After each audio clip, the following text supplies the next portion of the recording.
الحمد للہ وکفا وسلام علی عبادہ الذین اصطفیٰ اما بعد۔ آج ہم صحابہ کرام رضوان اللہ علیہم اجمعین کے متعلق کچھ گفتگو کریں گے۔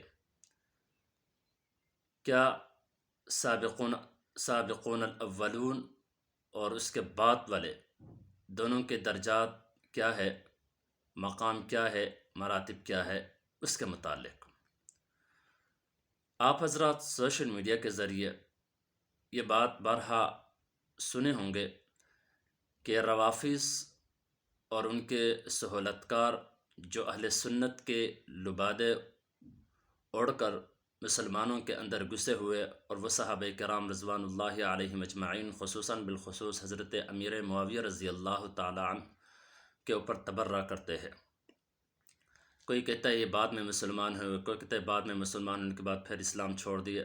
روافظ تو صحابہ ماننا تو دور کی بات ہے، مسلمان تک حضرت امیر معاویہ رضی اللہ تعالی عنہ کو نہیں مانتے۔ انشاءاللہ اس پر میرا اگلا ویڈیو آ جائے گا، جو ان کے اعتراضات ہے ان پر انشاءاللہ بھرپور جواب دیا جائے گا۔ وہ کون کرتا ہے سوشل میڈیا میں، اس کا بھی انشاءاللہ میں نام لے لوں گا۔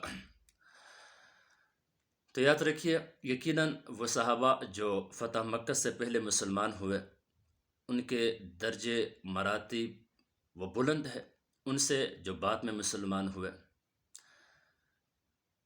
سورہ انبیاء کے اندر بھی اللہ رب العزت نے اس کا ذکر کیا ہے، فرمایا لا یستوی منکم من انفق من قبل الفتح وقاتل اولئک اعظم درجة من الذین انفقوا من بعد وقاتلوا وکلا وعد اللہ الحسنی اولئک عنہا مبعدون۔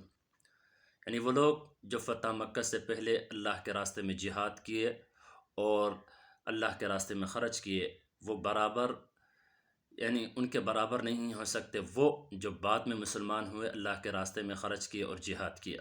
لیکن یہ فرمایا لیکن برابر نہیں ہو سکتے، لیکن ان کا مراتب اور درجے تو بلند ہے۔ لیکن ظاہر بات ہے حضرت ابوبکر، حضرت عمر جس دور میں وہ مسلمان ہوئے تو ان کے درجات، ان کے مقام تو بہت بلند ہے، والسابقون الاولین، اس کے علاوہ صحابہ کرام بھی۔